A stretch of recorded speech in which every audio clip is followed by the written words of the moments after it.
ठीक है, हाँ ठीक है, लेट हो गया तो आज हम लोग पढ़ने वाले हैं हिंदी व्याकरण। जो देखिए हम लोग जितना पढ़े थे ना हिंदी व्याकरण, उसके आगे आज हम लोग को पढ़ना है। हम लोगों ने पढ़ा था कि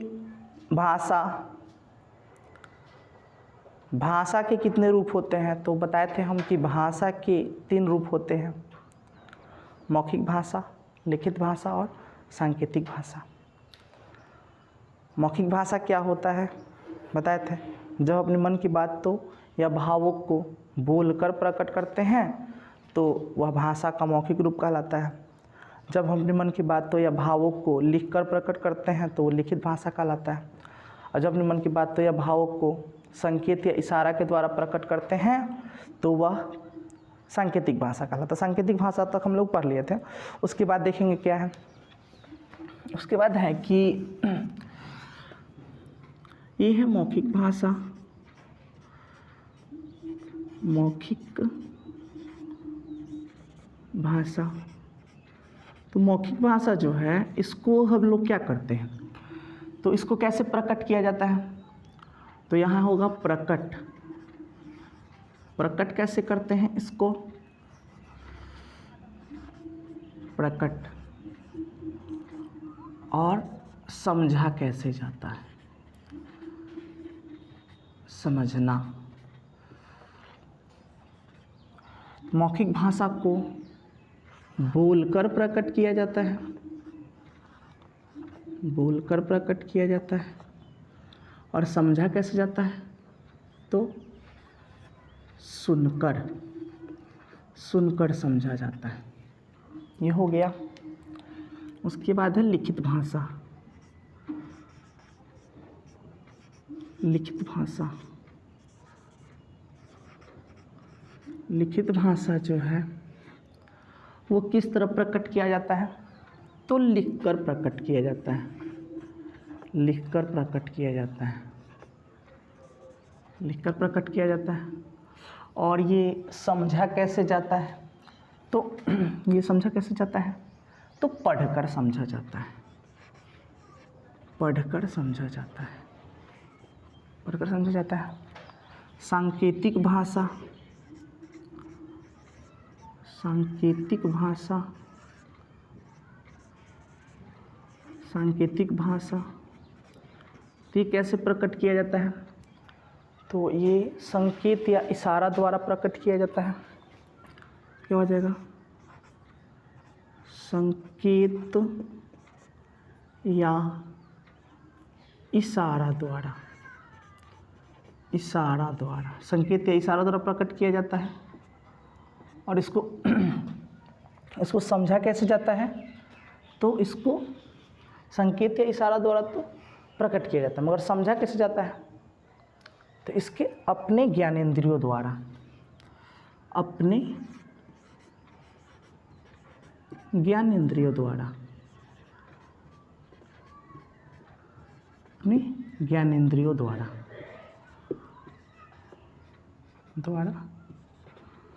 देखकर,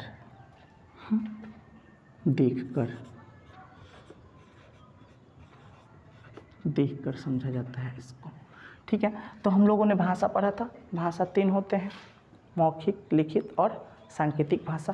तीनों के बारे में हम लोग अच्छे से जान लिया। इसके बाद आएगा हम लोग का वर्ण। वर्ण, तो वर्ण क्या होता है, भाषा की सबसे छोटी इकाई, सबसे छोटी इकाई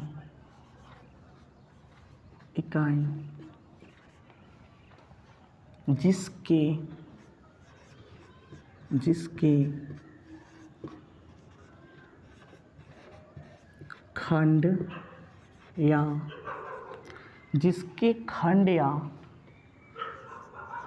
टुकड़े नहीं हो सकते,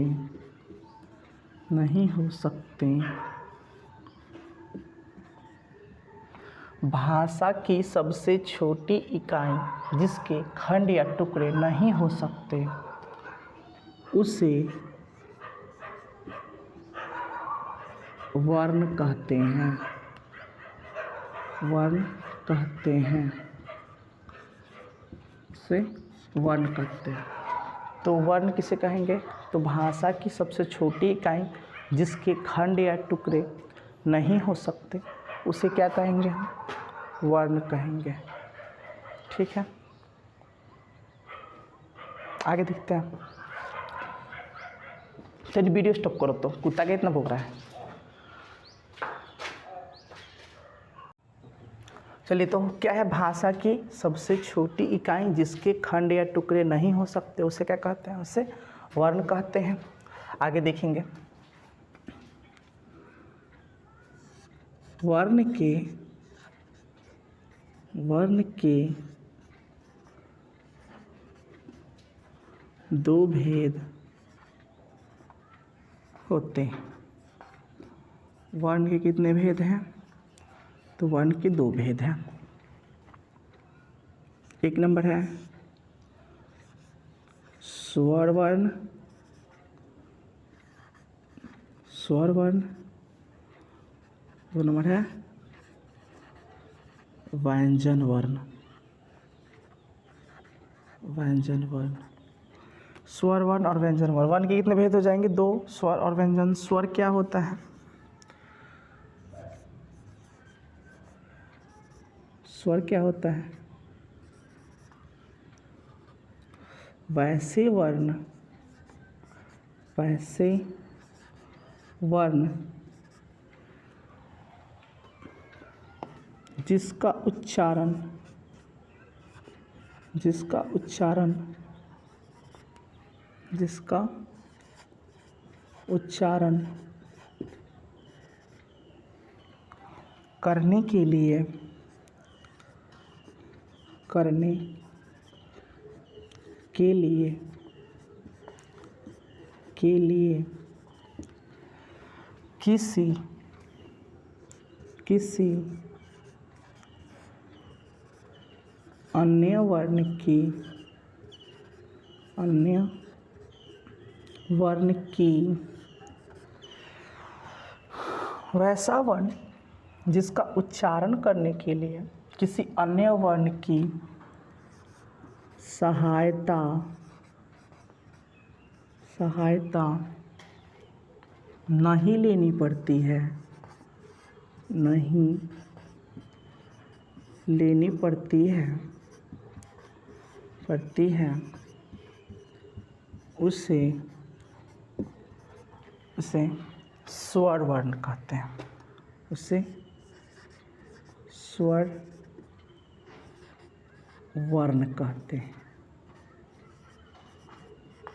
उसे स्वर वर्ण कहते हैं। तो क्या हो जाएगा? वैसे वर्ण जिसका उच्चारण करने के लिए किसी अन्य वर्ण की सहायता नहीं लेनी पड़ती है उसे स्वर वर्ण कहते हैं। ये हो गया। जैसे क्या हो जाएगा? जैसे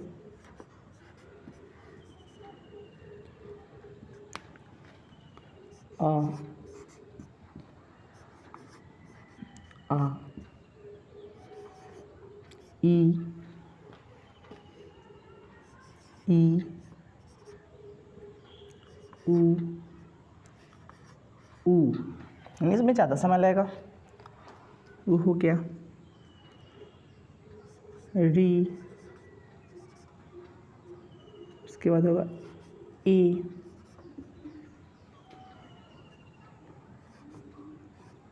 ऐ, ऊ, औ। तो क्या होगा? वैसे वर्ण जिसका उच्चारण करने के लिए किसी अन्य वर्ण की सहायता नहीं लेनी पड़ती है उसे स्वर वर्ण कहते हैं। जैसे क्या हो जाएगा? ये सब हो जाएगा। कितना है ये?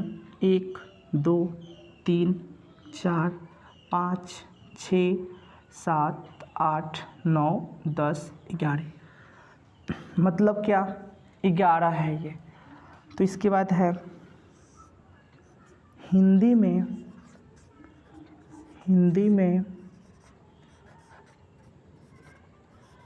स्वरों की संख्या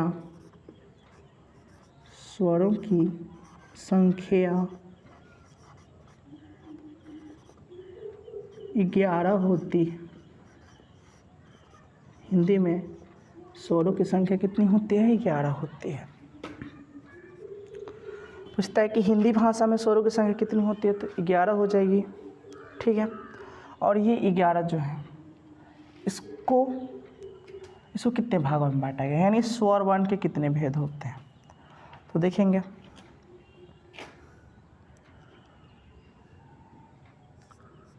स्वर वर्ण के 3 भेद होते हैं। 3 भेद होते हैं। ये जो होते उच्चारण समय के आधार पर होते हैं। कौन कौन है? एक होता है ह्रस्व स्वर, ह्रस्व या लघु स्वर, ह्रस्व या लघु स्वर। 2 नंबर हो जाएगा दीर्घ स्वर,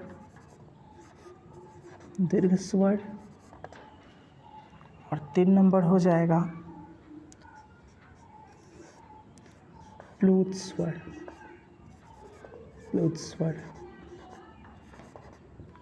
हो गया। तो क्या होता है, स्वर कितने प्रकार के होते हैं? 3, ह्रस्व या लघु स्वर, दीर्घ स्वर और प्लुत स्वर। 3 हो गया। अब देखेंगे ह्रस्व क्या होता है, दीर्घ क्या होता है, प्लुत क्या होता है। इसको मिटा देते हैं, देखेंगे।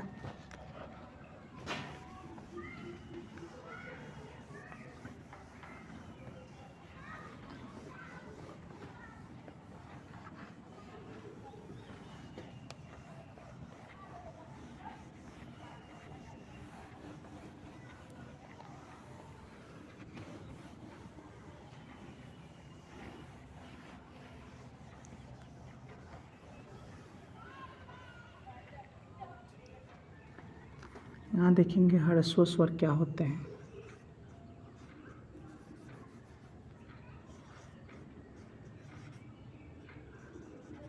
ह्रस्व स्वर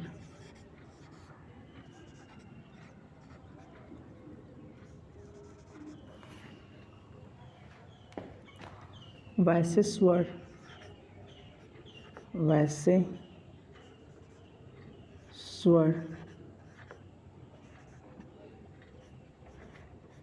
जिसको बोलने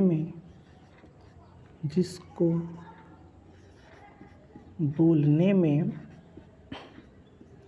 वैसे स्वर जिसको बोलने में कम समय लगता है,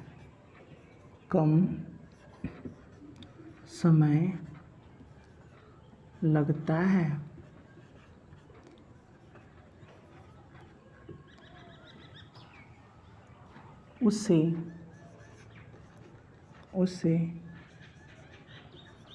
ह्रस्व या लघु स्वर कहते हैं।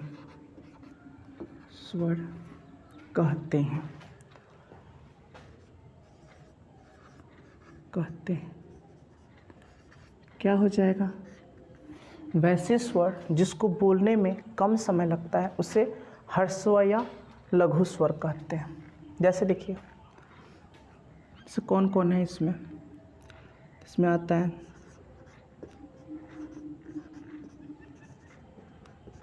अ, ई, उ और ड़ी।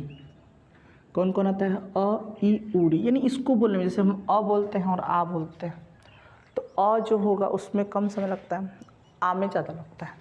तो जिसमें कम समय लगता है, यानी जो 11 थे ना, उस 11 में से जिसमें कम समय लगेगा, यानी क्या अ ई उरी, अयूरी में कम समय लगता है, इसलिए ये क्या हो जाएंगे, ह्रस्व स्वर होते हैं। तो पूछेगा ह्रस्व स्वरों की संख्या कितनी होती है, तो इसकी संख्या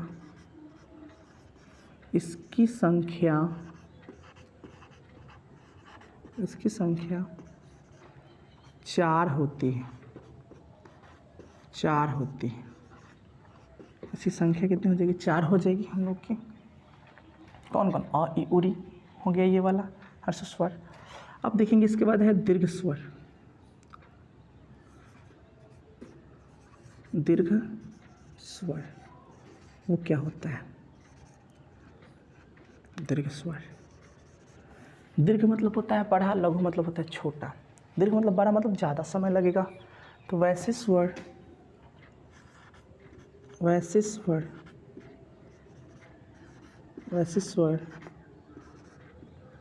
जिसको बोलने पर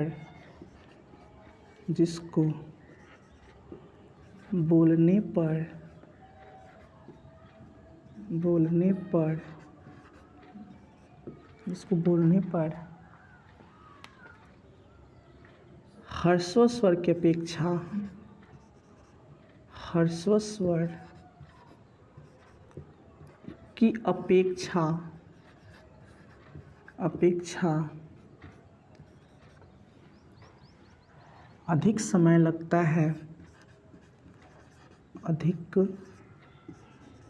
समय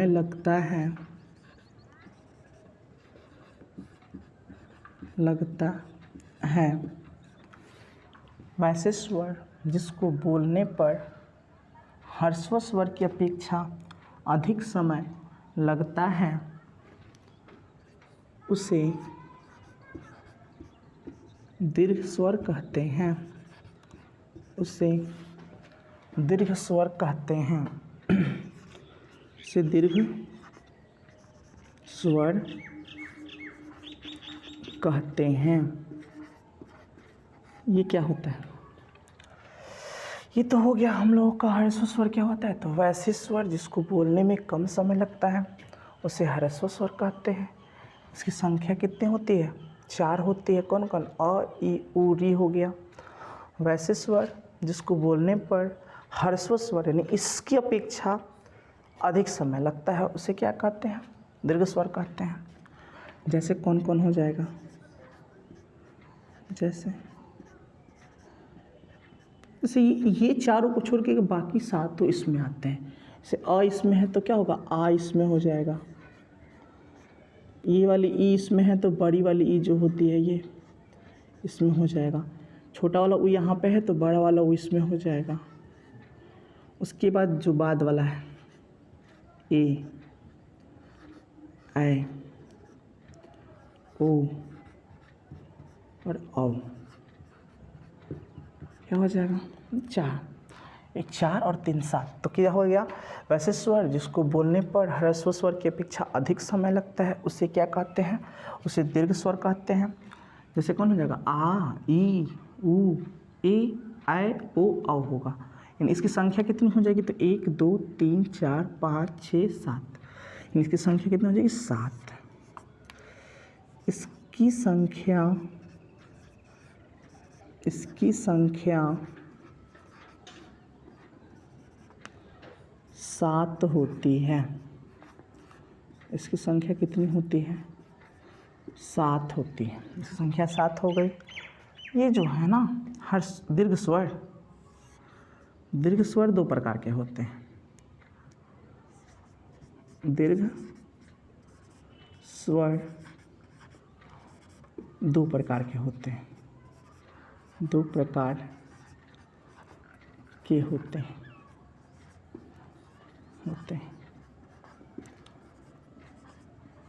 दीर्घ स्वर कितना प्रकार के होते हैं, 2 प्रकार के होते हैं। देखेंगे कैसे, ये वाली चीज़ों को देखेंगे। यहाँ पे हो गया आ, उसके बाद है ई, उसके बाद है ऊ, उसके बाद है ए, बाद है ऐ, उसके बाद है ओ, इसके बाद है औ, ये हो गया।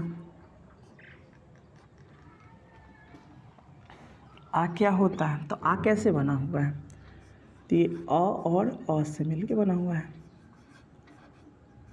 ठीक है। तो ये आ हो जाएगा।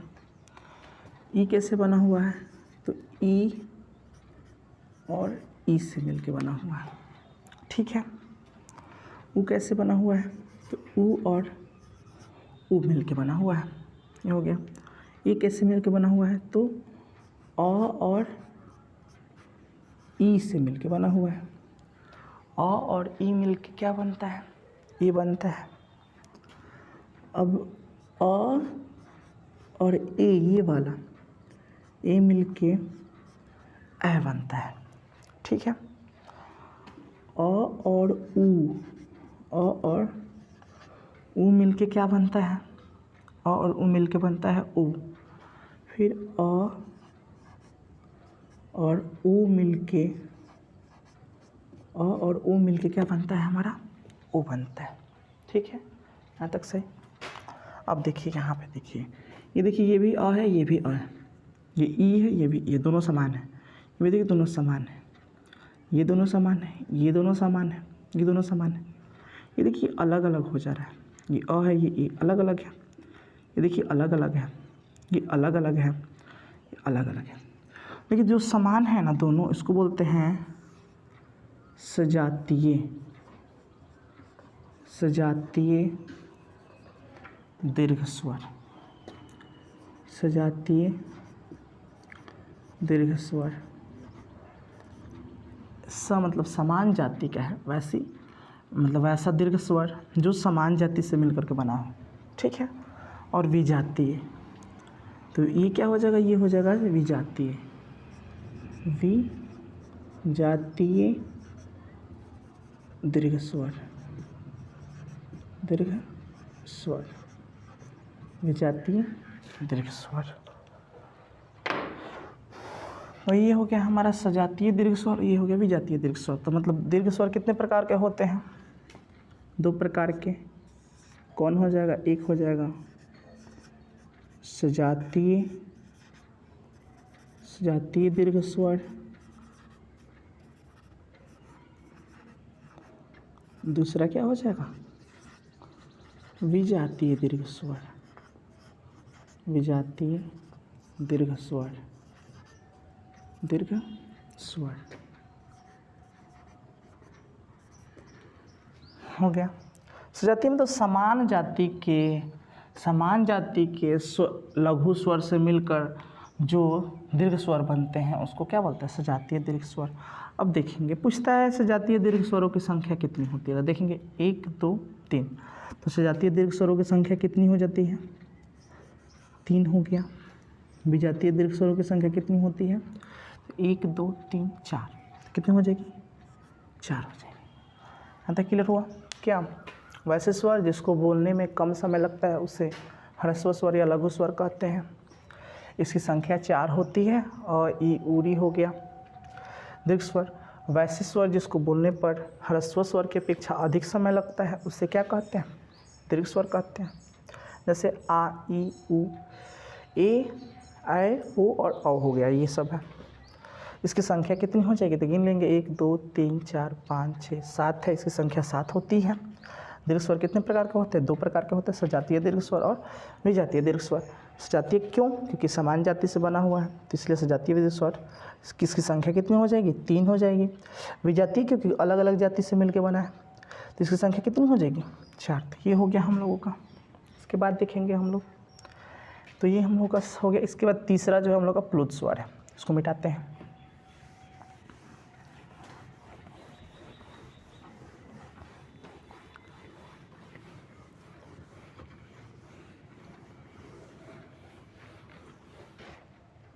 देखते हैं आगे प्लुत स्वर है। प्लुत स्वर क्या है, प्लुत स्वर वैसे स्वर, वैसे स्वर, वैसे स्वर जिसको बोलने में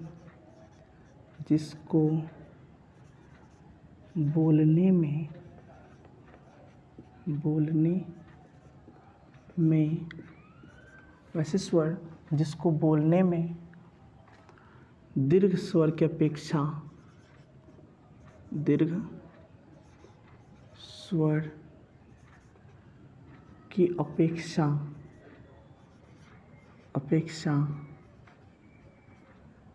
अधिक समय लगता है।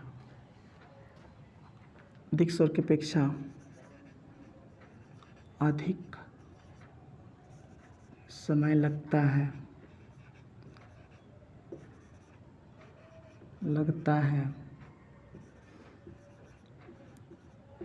उसे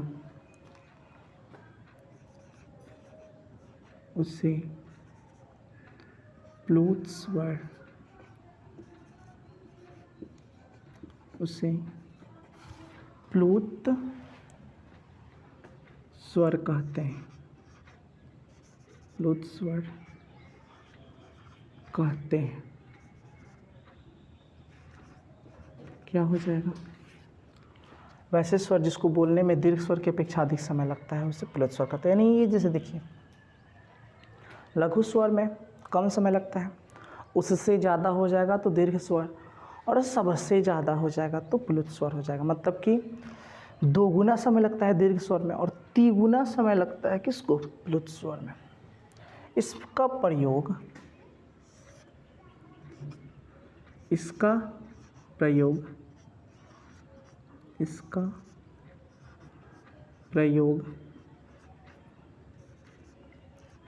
गाना,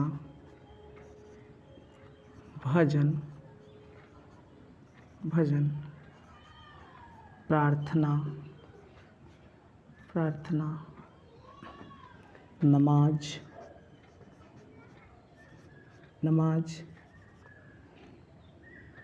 गाना, भजन, प्रार्थना, नमाज आदि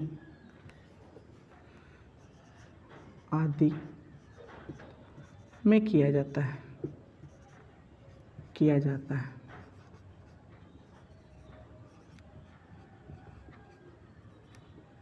यानी इसमें जो है ना, समय ज़्यादा दिया जाता है।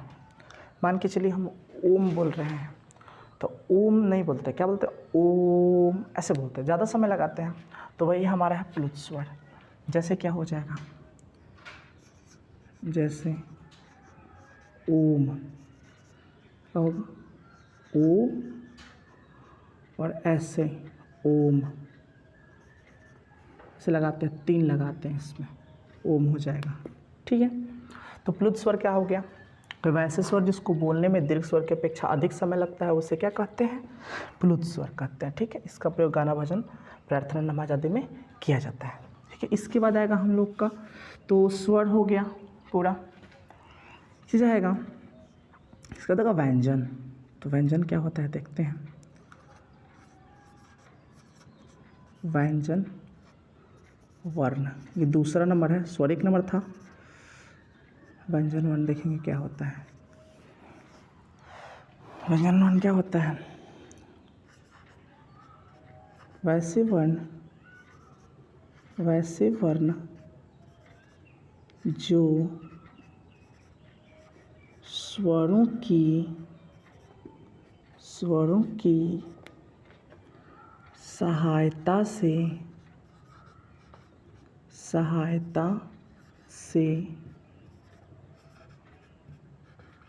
बोली जाती है। वैसे वर्ण जो स्वरों की सहायता से बोली जाती है ते हैं उसे व्यंजन वर्ण कहते हैं। व्यंजन वर्ण कहते हैं।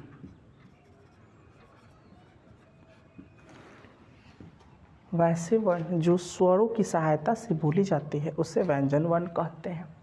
ठीक है, अब देखेंगे इसके बाद जैसे क्या हो जाएगा।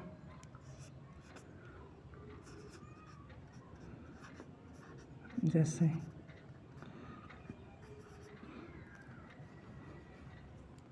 का हो गया, खा हो गया,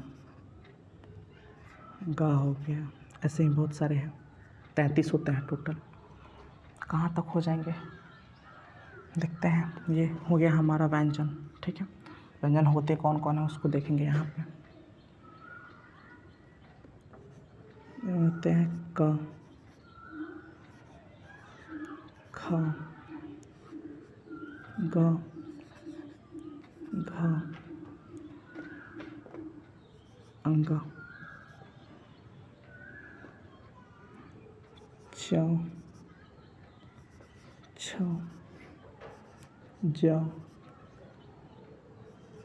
झ, य, ट, ठ, ड, ढ, ड़, त, थ, द, ध, न। क्या हो जाएगा? क, ख, ग, घ, अंग, च, छ, ज, झ, ञ, ट, ठ, ड, ढ, अड़, त, थ, द, ध, न। इसका होगा पा फा, होगा पा फ, प, फ, ब, भ, म, पापा बाबा माँ। इसका बाद होगा यार लगा, तो य, र, ल, व, तालवे स, मूर्धन्य स, दंते स, ह। क्या हो जाएगा? तालाब सा। 1 मिनट। य, र, ल, व, तालवे स, मूर्धन्य स, दंते स, ह। अक्षत्र गया, अक्षत्र ज्ञ और श्र,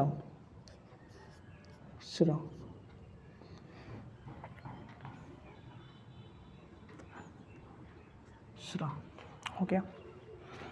क, ख, ग, घ, अंग, च, छ, ज, झ, ञ, ट, ठ, ड, ढ, अड़, त, थ, द, ध, न, प, फ, ब, भ, म, य, र, ल, व, तालवे स, मूर्धन्य स, दंते स, ह। अक्षत्र श्र ज्ञ। ठीक है, तो ये हो गया हम लोगों का क्या? व्यंजन वर्ण। ठीक है, इसमें स्वर मिला हुआ है। कैसे? तो ये क है ना, तो किस तरह बोलते हैं हम लोग? क। तो ये क जो है किस तरह बना हुआ है? क, ये ऐसे और अ, तो ये हमारा क्या हो जाएगा? क। इसमें अ लगा हुआ है, तो क्या बोलते हैं? वैसे वर्ण जो स्वरों की सहायता से बोली, तो उसे क्या कहते हैं? व्यंजन वर्ण कहते हैं। ठीक है, जैसे में ये है। अब देखते हैं, ये सब हैं हमारे व्यंजन। व्यंजन जो है वो कहाँ तक होते हैं? यहाँ तक ही व्यंजन होते हैं। क से ह तक व्यंजन कहलाते हैं। ये कहाँ तक जाएगा? लास्ट ह तक ही जाएगा। ह तक जाएगा, वो व्यंजन हो जाएगा। ठीक है, अब देखेंगे उसके बाद व्यंजन कितने प्रकार का होते हैं। व्यंजन वर्ण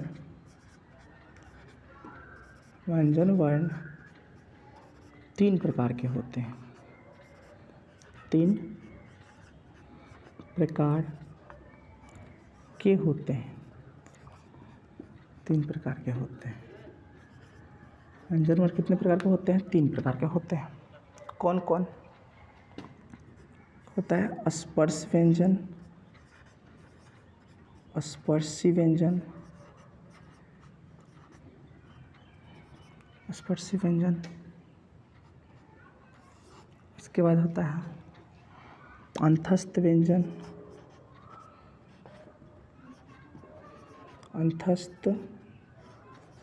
व्यंजन। अंतस्थ व्यंजन।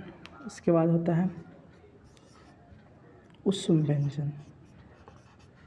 ऊष्म व्यंजन तो क्या हो जाएगा, व्यंजन वन 3 प्रकार के होते हैं, स्पर्श व्यंजन, अंतस्थ व्यंजन, ऊष्म व्यंजन। ठीक है, देखते हैं आगे।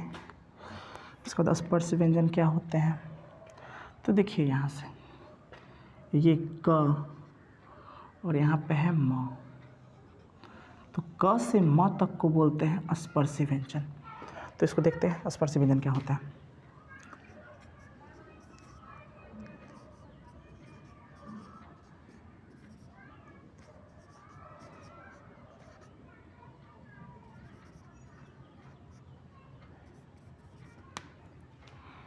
सिंपल में एकदम आसान भाषा में याद रखें, क से म तक को ही क्या कहते हैं, स्पर्श व्यंजन कहते हैं। इसमें यानी इसमें स्पर्श करता है हमारे जीभ जो है, तो क्या हो जाएगा, क से म तक की व्यंजन को क से म तक के व्यंजन को स्पर्श व्यंजन कहते हैं। स्पर्श व्यंजन कहते हैं। क से म तक के व्यंजन को क्या कहते हैं, स्पर्श व्यंजन कहते हैं। इसकी संख्या कितनी हो जाएगी, देख लीजिए, क से म तक को 5, 10, 15, 20, 25, यानी इसकी संख्या कितनी हो जाएगी, 25। इसकी संख्या 25 होती है, 25 होती है, इसकी संख्या 25 होती है। हो गया। अब इसके बाद आएगा स्पर्श व्यंजन तो हो गया। अब अंतस्थ व्यंजन क्या है, जैसे कौन कौन तक, इसको जैसे ना, इसको जैसे मान लीजिए, बताते हैं आगे बताते हैं, पहले इसको समझ लिया जाए अंतस्थ व्यंजन को। अंतस्थ व्यंजन क्या है, अंतस्थ व्यंजन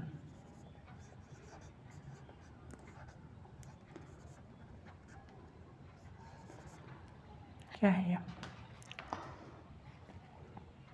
य, र, ल, व, यर अलावा को, यर अलावा को अंतस्थ व्यंजन कहा जाता है। अंतस्थ व्यंजन कहा जाता है,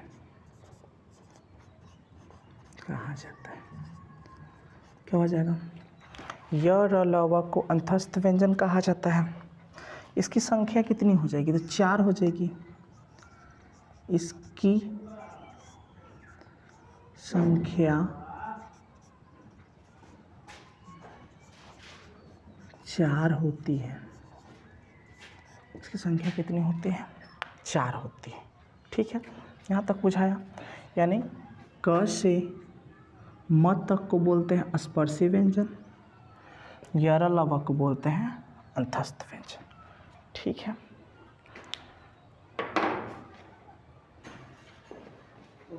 हाँ रुक दीजिए। कोई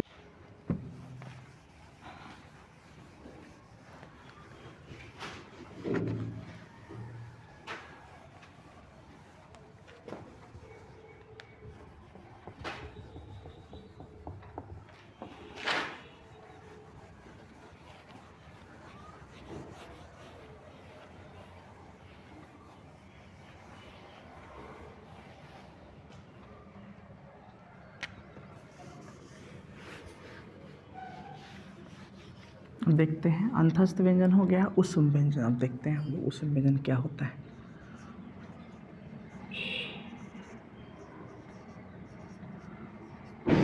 ऊष्म व्यंजन, ऊष्म व्यंजन क्या होता है, वैसे व्यंजन, वैसे व्यंजन, वैसे व्यंजन जिसको बोलने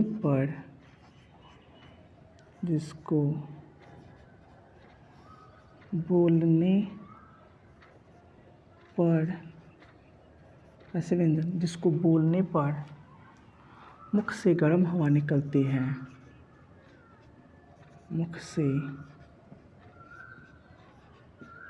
गर्म हवा निकलती है, गर्म हवा या ऊष्मा, मुख से गर्म हवा या ऊष्मा निकलती है,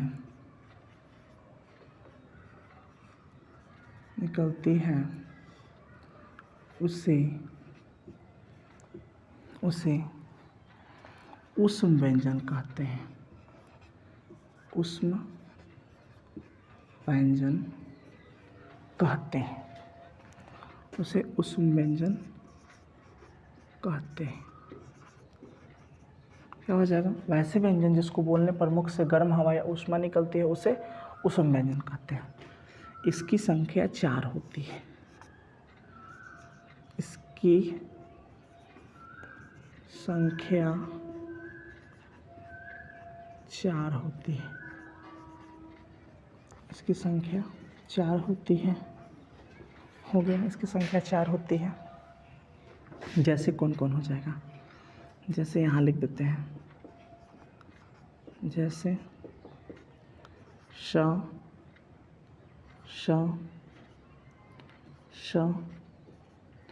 ह। आप इसको बोल के देखो, इससे क्या गर्म हवा निकलेगी या ऊष्मा निकलेगी? श ह, हवा निकल रहा है, गर्म हवा निकल रहा है। ये हो गया हम लोग का ऊष्म व्यंजन। इसके बाद एक और व्यंजन है, तो ये व्यंजन का प्रकार ये था, 3 नंबर वाला था, ये 3 नंबर था। मगर एक अगला पॉइंट जो होगा हम लोग का कहाँ हो गया? क से म तक को बोलते हैं स्पर्शी व्यंजन, य र ल व को बोलते हैं अंतस्थ व्यंजन, श स ह को बोलते हैं ऊष्म व्यंजन। ये खत्म हो गया। तो व्यंजन हम लोग का कितना हो गया? टोटल 33। तो यानी लिखेंगे हिंदी भाषा में, हिंदी में कुल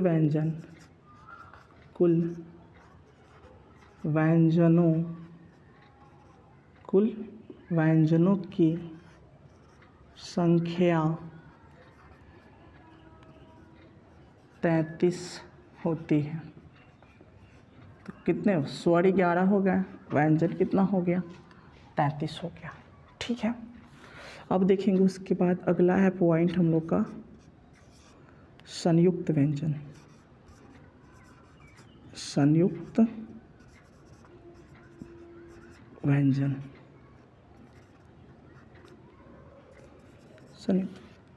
संयुक्त मतलब क्या? वैसे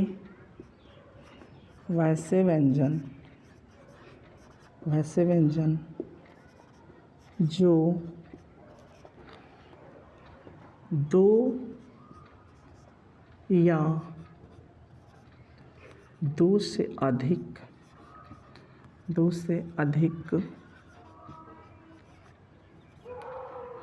व्यंजनों से मिलकर बने हों, व्यंजनों से मिलकर बने हों, उसे क्या कहते हैं? संयुक्त व्यंजन कहते हैं। उसे संयुक्त व्यंजन कहते हैं। संयुक्त व्यंजन कहते हैं। चलिए इसके बाद देखते हैं कौन कौन हो जाएगा। इसकी संख्या